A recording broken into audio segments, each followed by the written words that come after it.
분위기를 좀 바꿔볼게요. 사람이 살면서 여러 가지 뭐 고민을 안고 살 거예요. 하지만 그렇다고 해서 이런 행동을 하면 절대로 안 될 겁니다. 김기혁 아나운서. 네, 나비처럼 날아서 벌처럼 쏜다는 말이 있습니다. 그런데 사뿐사뿐 걸어서 슈퍼맨처럼 구조한 경찰이 있습니다. 해당 영상 함께 보시겠습니다. 네, 충북 청주의 한 오피스텔 테라스입니다. 14층 높이 이곳에서 한 여성이 난간으로 걸어가고 잠시 후 경찰관이 몸을 낮추고 이 여성에게 조심조심 다가가는데요. 여성이 눈치채지 못하게 접근하더니 순식간에 달려들어서 이 여성의 몸을 낚아챈 후에 결국 바닥에 눕힙니다. 자, 이 경찰은 신고를 받고 도착한 상태였고요. 네. 이 여성을 이렇게 구조를 한 후 안정을 시키는 모습, 그리고 경찰서로 데려간 후에 가족에게 인계까지 합니다. 네. 당시에 저 영상을 보면 대체 저 여성이 무슨 잘못을 한 건지 왜 경찰이 저렇게 저 여성을 끌어당겨서 바닥에 제압을 했을까요? 당시의 현장음 들어보시고 이어가 보도록 하겠습니다. 선생님, 요구조절 확대했어요. 요구조절 14층. 가만히 계세요. 보호 조치하는 거예요. 힘든 일 있으신 거 아는데 선생님 이러시면 안 돼요. 14층. 선생님 이러시면 안 돼요. 저희한테 한 번만 기회 주세요.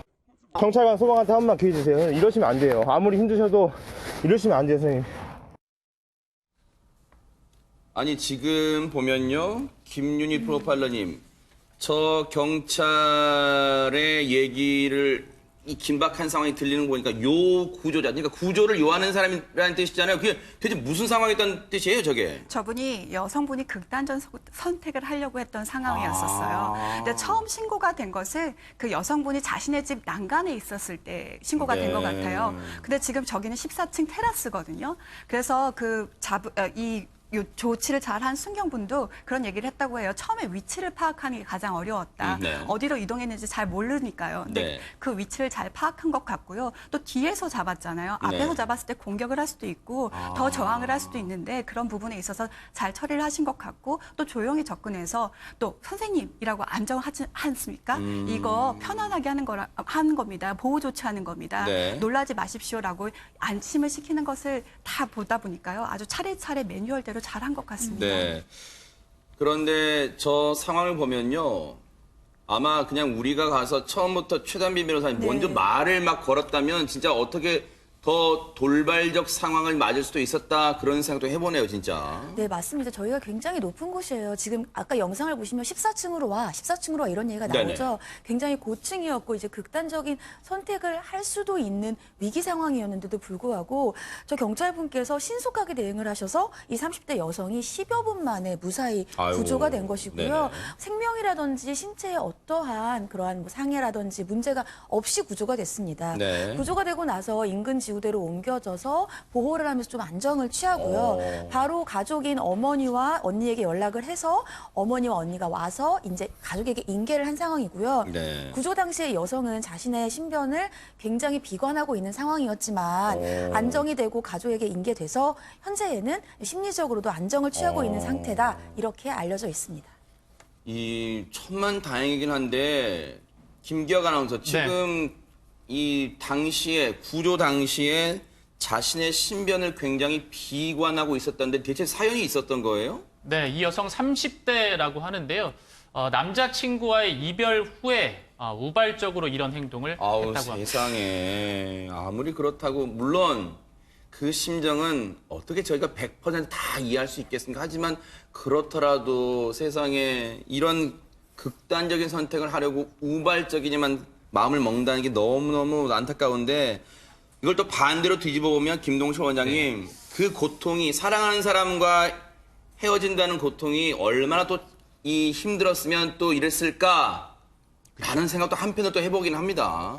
사람들이 이제 사랑을 하고 그리고 또 사랑에 실패를 했었을 때에 극단적 상황을 이렇게 하는 경우들이 종종 있지 않겠습니까? 네. 자, 그런데 이제 저희들은 두 가지로 봐야 됩니다. 이런 상황이 있었을 때에 우발적인 어떤 극단적인 선택을 하느냐 네. 아니면 준비되고 지속적 결심을 통해서 이 극단적 선택을 하느냐는 두 가지로 좀 나눠지거든요. 네. 우발적으로 하는 건 사실 기질적인 문제도 분명히 있습니다. 자, 이런 부분들은 주변에 어떤 분들이 도와주신다고 해도 극단적으로 급하게 일어나는 일들이기 때문에 네. 이게 사실 경찰의 대응이 상당히 좋았다라고 얘기할 수 있는 거고요. 네. 지속적 결심은 사실 우울증이라든지 정신적인 질환이 같이 맞물려 돌아가는 거기 때문에 네. 주변에서 도와주신다면 네. 충분히 막을 수도 있다. 이렇게 얘기할 수는 있겠죠. 그러니까 지금 김동철 원장님 말씀 들어보니까 중요했던 게 최단비 변호사님 일단 여성이 난간에 걸쳐 있어요라고 최초에 112 신고를 해주신 그 주민분의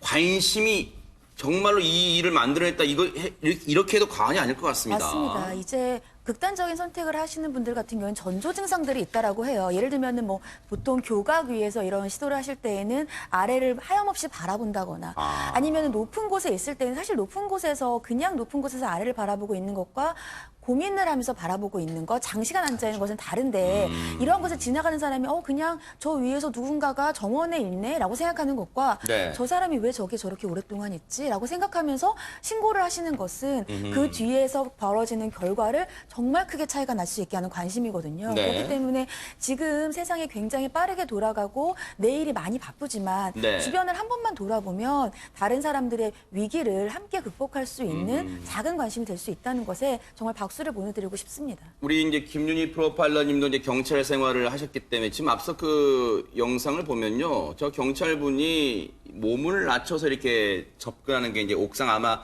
그 CCTV 잡힌 것 같아요. 근데 네. 저게 매뉴얼에 나와 있는 건가요? 어떻습니까? 아마 그 부분에 대해서는 조용히 접근하라는 것으로 되어 있을 아, 거예요. 그래요? 네. 사람이 위협의 순간에 있을 때는 깜짝 놀라게 하지 말고 그다음에 네. 소리를 내지 말고 조용히 접근하라 아마 그런 상황이었을 거고요. 네. 만약에 더 위험한 상황에 있었으면은 그 잡는 순간 아니면 소리가 내는 순간에 뛰어내릴 수 있는 순간에는 아마 말부터 걸었을 거예요. 근데 저 전체적인 상황을 봤기 때문에 일단은 잡는 것이 더 빠르다라고 생각을 해서 판단을 했을 거라고 생각이 들고요. 네. 아마 상황에 따라서 매뉴얼이 좀 다른데 그 적정한 수준을 잘 맞춘 것 같습니다. 네.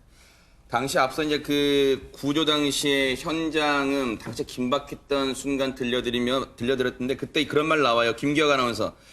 선생님 이러시면 안 돼요라고 이제 이 경찰분이 하니까 작게 들렸습니다만 네가 뭔데 나한테 그래. 그러니까 여성분도 지금 이 당시의 상황이 정말로 일촉즉발의 순간이었다 이런 생각도 해봐요 지금. 맞습니다. 그러니까 구조를 하면서 이제 제압을 이 여성분이 당했는데 네가 뭔데 나한테 그러냐 이런 식으로 얘기를 했어요. 하지 말라.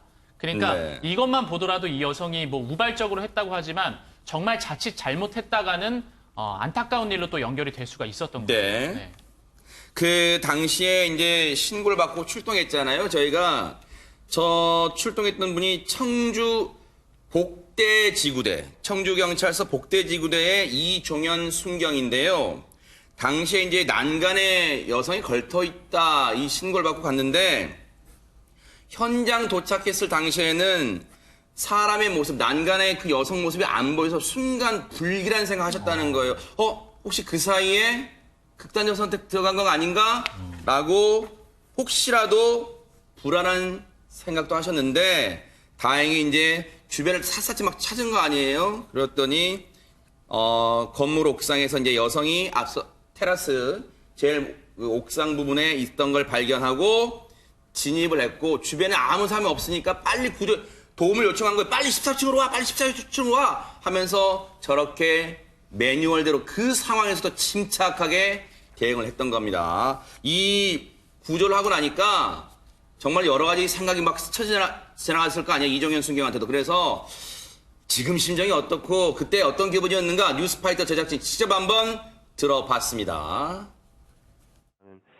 처음이었기 때문에 좀 약간 당황스럽기도 하고 또 굉장히 긴장되기도 했습니다. 근데 일단 제 눈앞에 제 도움을 필요로 하는 사람이 있었기 때문에 그 당시에는 진짜 저 사람을 꼭 구해야만 하겠다. 뭐 그런 마음가짐밖에 없었습니다. 그렇고 둘 다 이제 신변에 이상이 없어서 다행인데 아무래도 경찰 가족들은 이런 일을 자세하게 얘기하면 걱정이 되는 게 우선이에요. 제가 만약에 구조를 하다가 저도 다칠 수가 있기 때문에 집에서는 사실 이런 이야기를 자세하게는 하지 않고요. 그냥 보니까 이제는 이제 구조가 되고 아름답게 이제 해결돼서 이제 그나마 저희가 조금은 마음 편하게 얘기를 합니다만 최단비 변호사님 아내분 입장에서 정말 멋진 남편일 거예요, 진짜. 그렇죠. 이제 걱정을 혹시 집에서 할까봐 구체적으로 얘기를 안 했다는 거예요, 세상에. 집에는. 근데 기사가 나가니까 기사를 보고 나서 아내가 전화를 해서는 잘했다고는 하는데 다음부터 조심해라. 세상에. 사실은 이제 경찰분들은 이제 국가와 국민의 안전을 맞아요. 지키는 것이 본인의 업무이기 때문에 자신의 안전보다는 국민의 안전을 우선시하지만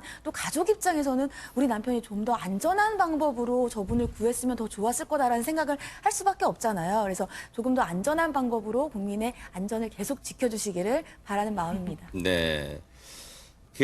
보니까요, 이 김동철 원장님께 네. 하나 더 여쭤볼까요? 저희가 이제 알아봤더니, 이 이종현 순경분이요, 참 대단하신 게 그 순간에 이런 생각도 하셨대요. 가족을 잃은 슬픔이 어떤 것인가를 알기에 어떨까, 막 그런 생각하니까 더 빨리 구하고 안전하게 구해야겠다, 그런 생각이 들었다는 거예요. 이종현 순경이 상당히 멋진 것들 중에 하나가 네. 경찰이라고 해서 다들 공감 능력이 뛰어나지는 못할 겁니다. 네. 자, 이 공감 능력이 뛰어나다라는 것들은 자기의 가족이라고 생각을 하고 네. 그 사람에 대해서 공감이 되었기 때문에 그런 마음들이 든 거거든요. 네. 그러니까 나의 가족, 그의 가족, 그녀의 가족, 네. 이런 것들이 사실 남이라고 생각이 안 든다는 거거든요. 네. 근데 이런 상황에 대해서는 사실은 몸으로 행동으로도 되게 멋진 생각을 갖고 있지만 네. 심리나 정신적인 어떤 철학적인 면에서도 상당히 우월하고 탁월한 네. 순경이 아닐까 칭찬해주고 싶네요. 청주 복대지구대 이종현 순경인데요. 요즘 이 김윤희 프로파일러님, 요즘 경찰분들은 진짜 좀 잘생겼어요. 잘생겼는데 진짜 출중합니다. 얼굴도. 근데 외모도 출중한데 보니까요, 앞서 얘기 중에 지금 아이가 있나 봐요. 근데 아이가 어린가 봐요. 나중에 아이가 좀 더 커서 이런 영상을 볼 수 있는 나이가 되면 잘 설명해주고 싶어요. 세상에 얼마나 아빠 멋져, 완전 캠이야, 막 그러는 거 아니에요? 아니 진짜 아이들이요, 경찰하면 어떻게 생각을 하냐면 무서운 사람, 잡아가는 사람, 처벌하는 사람이라고 생각을 하잖아요. 근데 그러니까요. 딸한테 설명을 할 때 아빠는 생명을 구하는 맞아요. 사람이야. 세상에. 생명을 귀중하게 생각하는 사람이고 아빠도 떨렸어. 하지만 그 순간에 나보다 더 도움을 필요로 하는 사람이 있었기 맞아요. 때문에 가서 세상에. 딱 한 거야, 도운 거야. 너도 그럼 그렇게 자라주렴 하는, 얼마나 자랑스럽게 자기 한 행동으로 말씀을 네. 해주실 수 있겠어요. 이종현 순경께서 혹시 이 방송을 보고 계신다면, 와, 맞다! 김윤희 선배, 내가 나중에 아이한테 딱 그렇게 설명을 할게요. 라고 할 것 같습니다. 모범 정답도 우리 알려주신 것 같아요. 정말로 청주 복대지구대 이종현 순경께 정말로 뉴스파이터가 감사의 박수를 보내드리겠습니다. 고맙습니다.